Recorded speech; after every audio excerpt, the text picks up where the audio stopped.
Cadangan beras yang ada masing-masing gudang Bulog di Provinsi Bali masih dalam posisi aman untuk memenuhi kebutuhan 3-4 bulan ke depan.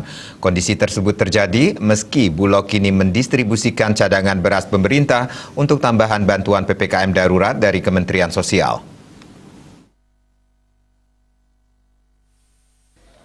Kepala Bidang Pengadaan Operasional dan Pelayanan Publik Perum Bulog Bali, Omar Syarif menyampaikan, stok beras di Bulog mencapai 4.000 ton.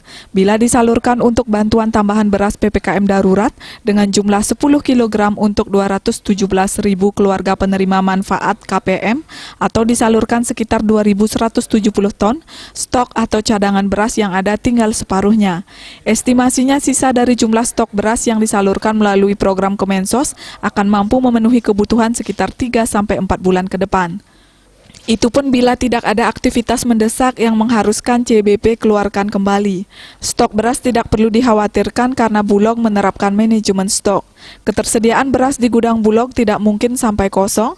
Stok yang tersisa tersebut nantinya akan ditambah lagi melalui penambahan dari pusat, pengadaan beras lokal ataupun menyerap hasil Stok yang tersisa tersebut nantinya akan ditambah lagi melalui penambahan dari pusat, pengadaan beras lokal atau menyerap hasil panen petani lokal. Bercermin dari itu, sebelum 3 atau 4 bulan, stok beras yang tersisa di luar kebutuhan PPKM darurat akan ditambah kembali.